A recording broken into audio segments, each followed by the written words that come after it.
നിങ്ങളുടെ light fixture എന്ന് വരുന്ന പകുതി കൂടുതൽ ലൈറ്റുകൾ സീലിങ്ങിലോ അല്ലെങ്കിൽ ഭിത്തികളിലോ ഒക്കെ തട്ടി വെറുതെ പാഴായി പോവുകയാണോ? പല പ്രോജക്റ്റിലും നമ്മൾ കാണുന്നൊരു പ്രോബ്ലമാണ് ലൈറ്റ് സ്പില്ലേജ്. ഇത് ആ സ്പേസിൻ്റെ കോൺട്രാസ്റ്റ് കുറയ്ക്കുകയും അനാവശ്യമായിട്ടുള്ള വൈദ്യുതി ചിലവാക്കുകയാണ് ചെയ്യുന്നത്. ഇവിടെയാണ് റിഫ്ലക്റ്റേഴ്സ് എന്ന് പറയുന്ന എഞ്ചിനീയറിംഗ് വരുന്നത്. ഇതിൻ്റെ പിന്നിലുള്ള ഒരു സയൻസ് എന്ന് പറഞ്ഞാൽ സ്പെക്കുലർ റിഫ്ലക്ഷൻ എന്നാണ്. നമ്മൾ വരുന്ന ലൈറ്റ് 120 ഡിഗ്രിയിലുള്ള ലൈറ്റിനെ നമുക്ക് വേണ്ട ബീം ആംഗിളിലേക്ക് കൺവേർട്ട് ചെയ്യുന്നൊരു മെത്തഡാണ് ഇത്തരം നമ്മൾ റിഫ്ലക്റ്റേഴ്സ് ചെയ്യുന്നത്. അത് 10 ഡിഗ്രി 20 ഡിഗ്രി 36 ഡിഗ്രി ഇങ്ങനെ പല ബീം ആംഗിൾസിലേക്ക് അത് തിരിച്ചു വിടുകയാണ് ഇത്തരത്തിലുള്ള റിഫ്ലക്റ്റേഴ്സ് ചെയ്യുന്നത്. സൺലൈറ്റിൽ നമ്മൾ യൂസ് ചെയ്യുന്നത് ഹൈ ഗ്രേഡ് മെറ്റാലിക് റിഫ്ലക്റ്റേഴ്സ് അല്ലെങ്കിൽ അലൂമിനിയം ബേസ്ഡ് ആയിട്ടുള്ള റിഫ്ലക്റ്റേഴ്സ് ആണ്. ഇത് വെളിച്ചത്തിൻ്റെ ഒപ്റ്റിക്കൽ ലോസ് കുറയ്ക്കുകയും പ്രകാശത്തെ നിങ്ങൾ ഉദ്ദേശിക്കുന്ന ടാർഗറ്റിലേക്ക് എത്തിക്കാനായിട്ട് സഹായിക്കുകയും ചെയ്യും.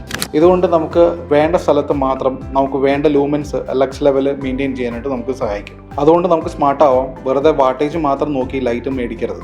ഓരോ വാട്ടിനും എത്ര ലൂമൻ പെർ വാട്ട് കിട്ടുന്നു എന്നുള്ളതിലാണ് പ്രാധാന്യമുള്ളത്. നിങ്ങളുടെ കറണ്ട് ബില്ല് കുറയ്ക്കാനും മികച്ച വെളിച്ചത്തിനായി സൺലൈറ്റിനെ വിളിക്കൂ.